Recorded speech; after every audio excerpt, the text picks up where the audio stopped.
What's up guys, this is Astranox. It's time for me to use ML Bellona in RTA. She's in there in all 3 battles. And I'm using my boy Dark Corvus in battle 2 and 3. So he got buffed. I didn't try him since. And he's a big boy. He's tanky. You know, he can take a lot of hits. And yeah, we'll see how it goes. I'm running tanky teams. This is account number 5, guys, so I don't have many heroes built on this account, right? So that's something you have to keep in mind. I mean, using the limited resources as a free-to-play player, and I'm just trying to put them to good use, right? So we got here Double Soul Weaver. We have Ras, good old Ras, in here to boost the survivability of the team. And ML Bellona, well, she's crippled right now, so she can't do much, but a good thing about this hero is that she can't be one-shotted, right? And also, she deals a lot of damage constantly to the whole enemy team. When herself or the team takes damage, it's really cool and very powerful when you're fighting a team that attacks your whole team, all your heroes, because she's just building that thing faster and she just does those counter-attacks, those sweet counter-attacks more often. You guys know how annoying, you know, Seaside Bellona is. Well, that thing is real OP. Like, this is like plenty of damage. And I got Sigurd Sight on her so she can bring her health back up. So we're going pretty slow here. We're crippled. I mean, we can't do much damage. She's pretty much the only damage dealer on our team, right? Real damage dealer. So we just gotta hold on and get her to go. Like, get that stupid stun off of her, right? And it can be a problem, right? Like this account, this 5th account of mine, has problems with debuffs. Debuffs control. It can be really bad because I have I don't have a ton of effect resistance on my support heroes for cleansing and stuff like that. But to be honest, I should be building this Tina because I got her not too long ago and she is the bomb. So I'm definitely going to be working toward building, you know, green this Tina. Very, very strong. Especially after she got buffed a while back, right? So running Double Soul Weaver, at least, you know, it gives me some flexibility. If one gets banned, at least I'm gonna have one of them in the battle, right? But of course, if both are let through, then maybe my other damage dealer is banned, and that means, yeah, the battle is gonna be slow, which I don't really like when the battles are too long like this. Look at this sweet counter-attack damage. Yes, it's just counter-attack back and forth, right? Okay, so sadly I can't use the S3, but let's go. I'm, you know, working on SSB because she is definitely the biggest threat.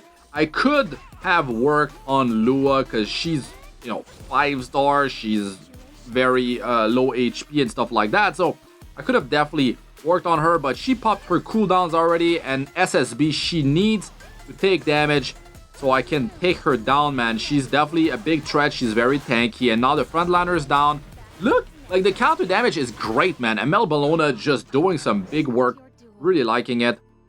So Ras is still holding on. And Ruel with the counter attacks. Gotta love it. I love to put my heroes on counter attack on this account, man. Like if you like start a new account, something like that, right? Just putting a bunch of counter attacks on your heroes can make up for some like really good times.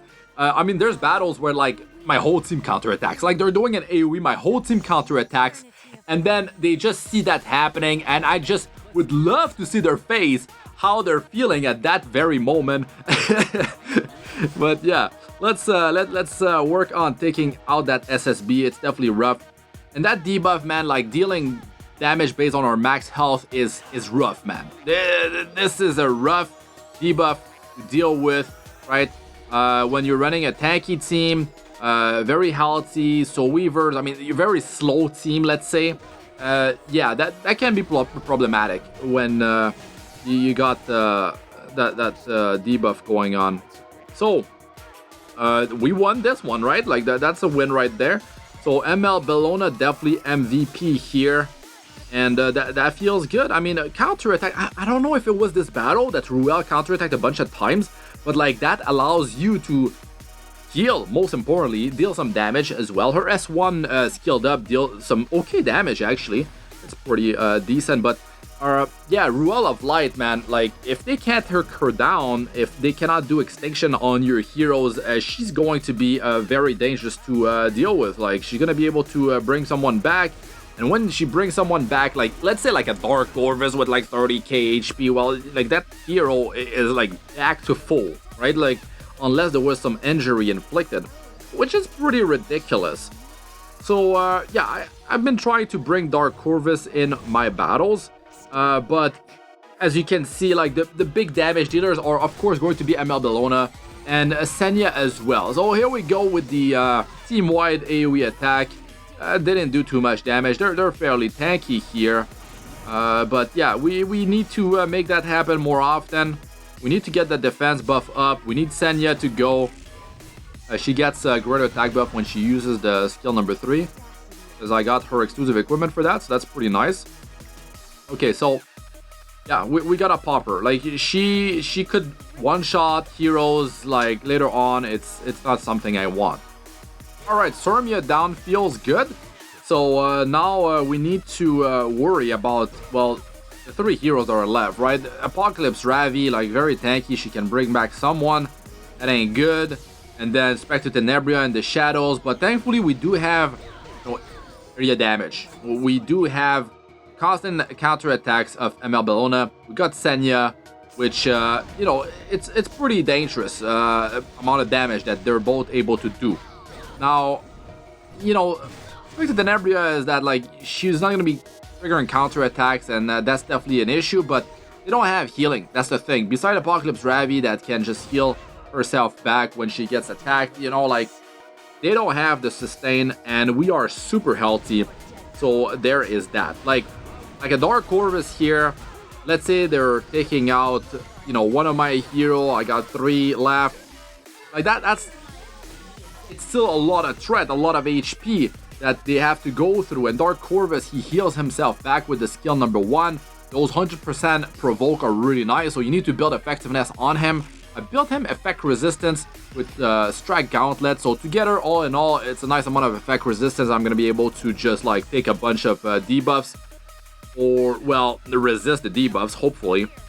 But still, the thing about my teams is that they're very weak against heavy debuffing team, controlling teams, and if Dark Corvus like is resisting all sorts of debuffs, it's not gonna matter too much if the rest of my team is crippled. If my cleanser is like crippled and I can't remove those debuffs team-wide, like a team-wide, you know, cleanse is a big deal. And yeah, I mean, we'll see what happened here in this one, but I'm able to go, might as well get that immunity up, so that's definitely solid. You know, it's gonna mess them up if I can put immunity up here. And that can reduce, you know, buff duration by 1 turn. But at least I still have the immunity. And that's definitely good. Because Ambitious Tywin has team-wide stun, right? And that's that can be really dangerous. So he decides to not do it, of course, because that would be a waste to do it at that point. Saving 10 souls is just more valuable. Do it like that so you can just constantly do it on a short cooldown. So here, the damage of Senya, I mean, it's reliable damage. She doesn't need to crit. She can't crit, that's the thing. It's damage that's pretty solid for a tanky hero like herself. You know, after she got buffed up, the team-wide barrier is pretty crappy, to be honest. Yeah, that can be a detriment to your team, having barrier. You know, that's a buff right there. They can eat you up when you have buff certain heroes. So as you can see, Dark Corvus S1 damage is pretty low, but he can take quite a few punch. I don't have to worry about bringing his health back up. Let's say I didn't have a Soul Weaver.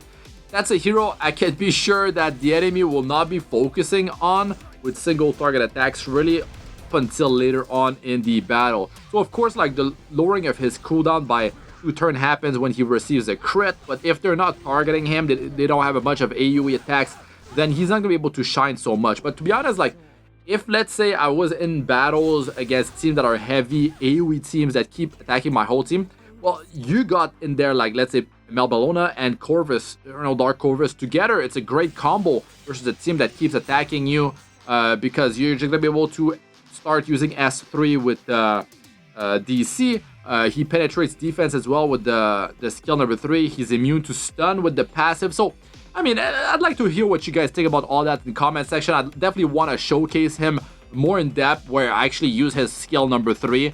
But that's going to be for another time. That's it for this one. I'm Astranox. Good luck with all you do. Peace out for now.